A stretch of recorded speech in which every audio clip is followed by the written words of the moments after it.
What's going on, guys? Welcome back to another episode here on the remote front office. As always, before we get started on the video, make sure to like, comment, subscribe, turn notifications on. We are slowly closing in on 20 subs. We are still doing these off-season videos. I may kind of sprinkle in some rankings and other material. We are still Monday, Wednesday, Friday over here. But let me know what you guys want to see on this channel as far as ranking positions or projections for teams this year. We'll do standings and stuff. We're slowly starting to get schedule leaks. So we will eventually shift more into the prediction. Wow, I can't speak today. And that sort of stuff as schedules start to come out. We'll do our over-unders pod, all that sort of stuff. But today we are covering the Phoenix Suns. So let's go ahead and get into it.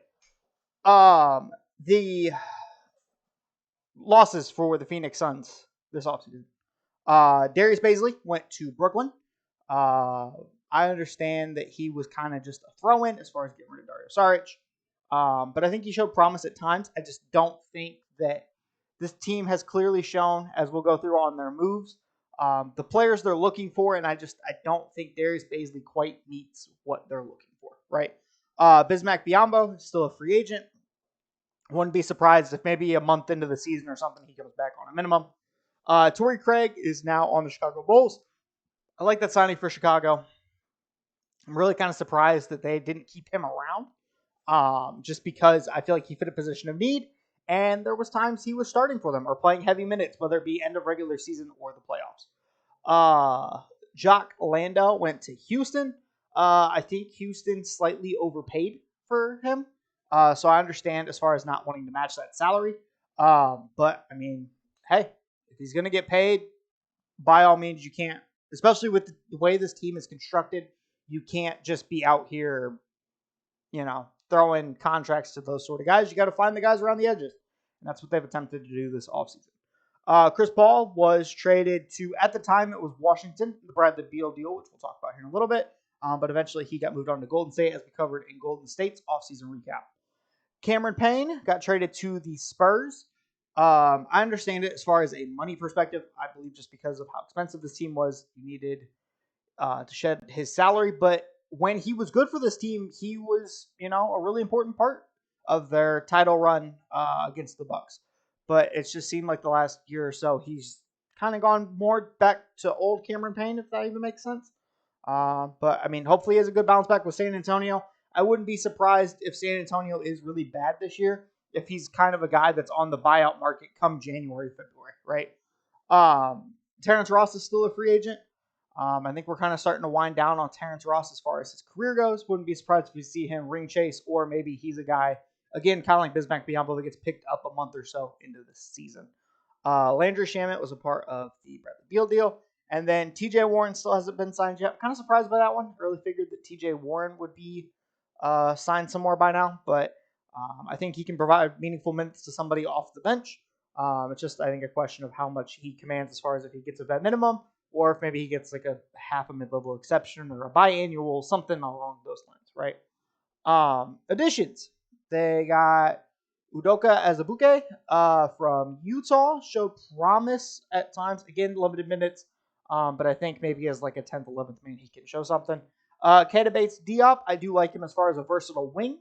I wish he could space the floor a little bit better.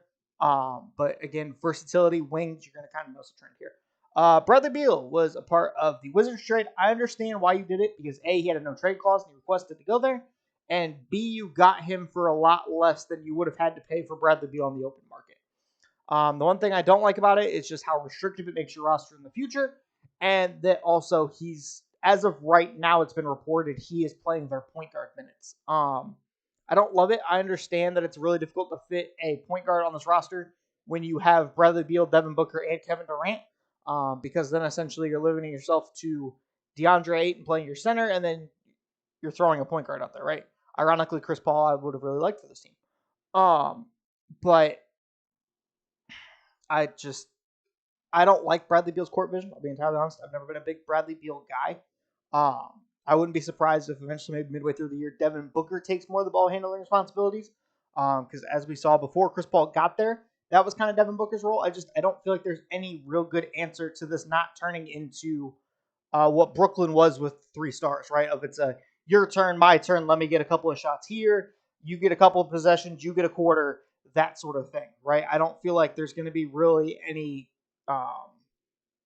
really manning the wheel on this team. Like DeAndre Ayton's touch here, or Kevin Durant likes it on the elbow here, or Devin Booker wants to come off a pin down here, right? Like I feel like that there's not going to be anybody to really facilitate that. I understand that all 3 of those guys are good with the ball in their hands.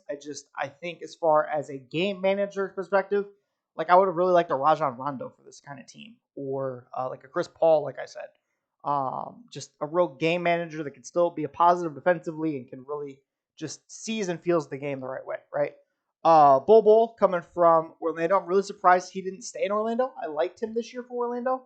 I'm really kind of surprised they just let him walk. I wonder if maybe the money next year, if he has another good year they were concerned about, and so they kind of just let him go.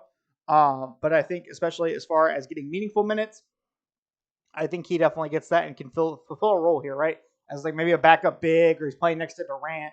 He's going to be a spacer, kind of a rim protector, but not really.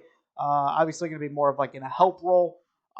But I do like it if they go big with a lineup, right? So you have Ayton, Bol, Durant, Booker, Beal, that sort of thing, right?